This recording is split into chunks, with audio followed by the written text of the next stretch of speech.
मतलब ये परम पूज्य दत्ता जी की कृपा है कि वो कहीं ना कहीं बुद्धि देते गए और वो जो भी निष्कर्ष निकले वो निकले। कि रावण ने तपस्या करी ब्रह्मा जी से कि मैं अमर होना चाहता हूं, ये सबको पता है। ब्रह्मा जी ने कहा अमर नहीं होने देंगे, बाकी जो करना चाहो तुम कर लो, आए हो जगत में तो तुमको अमर तो नहीं करेंगे। फिर उन्होंने शिव को साधा, तो शिव ने क्या कहा कि हम सब कुछ कर देंगे लेकिन अमर नहीं करेंगे। लेकिन कथा यह आती है कि रावण की नाभि में अमृत कुंड था, तो जब अमृत कुंड अगर है तो जो अमृत यानी जो आपको मृत ना होने दे, ऐसी वाली स्थिति नाभि में उत्पन्न हो गई, तो फिर ये कैसे हो सकता है? जब अमरता का वरदान नहीं है तो वो अमृत कुंड नाभि में कैसे आया? और अगर आया और फिर वो कौन सा कुंड था जिसको परमात्मा श्री राम ने सुखाया पहले, उसके बाद रावण का शमन हुआ। तो फिर ये लगा कि वो वाल्मीकि जी किस कुंड की बात कर रहे होंगे, किस अमृत कुंड की बात कर रहे होंगे जो नाभि में है, जिसको सुखा के परमात्मा श्री राम ने रावण का शमन किया। और फिर रावण के का मृत्यु नहीं हुई, रावण का अंत हुआ है। तो अंत और मृत्यु में अंतर होता है। अंत और मृत्यु में क्या अंतर है कि हमारी वासनाएं बची रहें,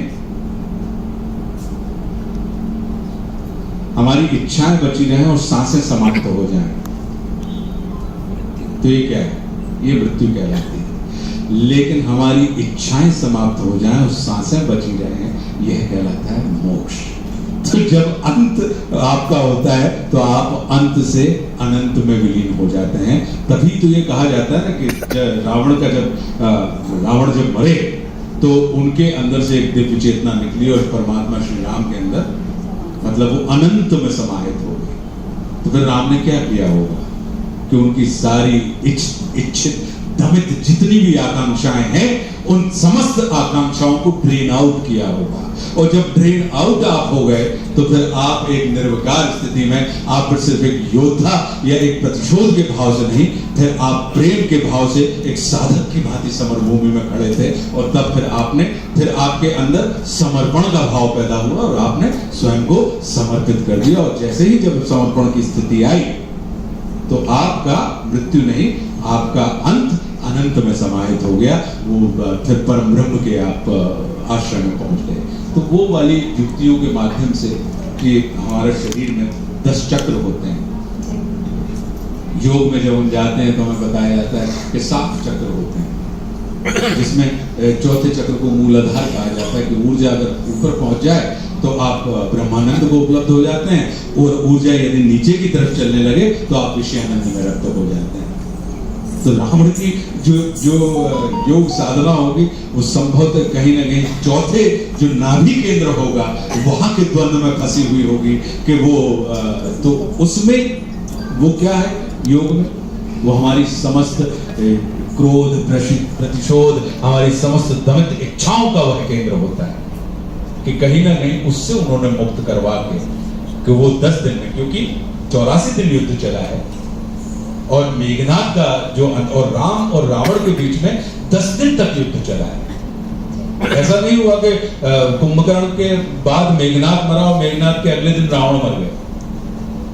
राम और रावण के बीच में लंका के उस मैदान में 10 दिन तक व्यक्तिगत युद्ध चला है। तो वो 10 दिन लगातार, तब तो जाके कहीं विभीषण के मन में ये विचार आया ना कि रावण रथी विरथ रघुवीरा, तुम कैसे, वो रथी है तुम विरथ हो भैया, उस आदमी के विरुद्ध कैसे लड़ो।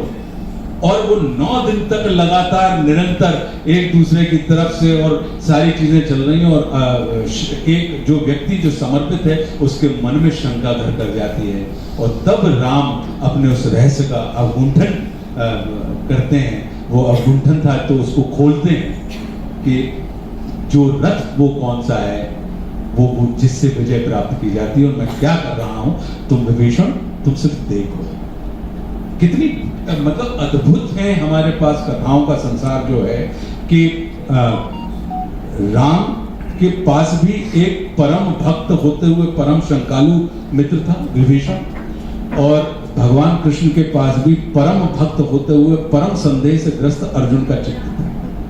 तो एक राम अवतार में वो कहते हैं कि विभीषण तू देख, मैं बताता हूं कैसे लड़ा जाता है युद्ध। और कृष्ण अवतार में वो कहते हैं कि अर्जुन तू लड़, मैं देखता हूं कैसे लड़ा जाता है युद्ध। तो उन्होंने अपनी पॉलिसियां बदली हैं अलग अलग युग में, कि एक से कहा कि तुम देखो मैं लड़ता हूं, और दूसरे से कहा तुम लड़ो मैं देखता हूं कि कैसे कैसे किया जाता है। तो ये जो चीज है, तो मैं इन कथाओं से कहीं ना कहीं जीवन के वही अमृत ढूंढते रहने की मेरी कोशिश रहती है। और ये परम पूज्य दत्ता जी की कृपा है कि वो हमारी कोशिशों को सफल करवा देते हैं और कभी किताब के रूप में आ जाते हैं। तो क्या राम रमैया समाज अपने शरीर के ऊपर एक एक अंग पर राम का नाम लिखवाता, या हम और आप हजारों किलोमीटर की यात्रा करके कभी अयोध्या तो कभी किन्हीं अन्य मंदिरों में दर्शन करने के लिए जाते, या आपको कुछ भी ना मिले लेकिन रामचरितमानस का एक गुटका आपको हर परिवार के घर के अंदर मिल जाएगा? तो क्या ये संभव था? वो सब दशरथ नंदन रह जाते, जनजन नंदन ना हो पाते। तो जनजन नंदन जिस जननी ने बनाया हो, तो उस जननी की दौड़ सिर्फ सत्ता तक नहीं हो सकती, वो तो कहीं ना कहीं परम सत्ता की बात में विश्वास रखने वाली होंगी। तो उसी के कारण कैकेयी का जो चरित्र है, क्योंकि अब ये भी कथा है कि वो शस्त्र और शास्त्र दोनों में निपुण थी, तभी तो वो महाराज दशरथ के साथ उस युद्ध में जाती है।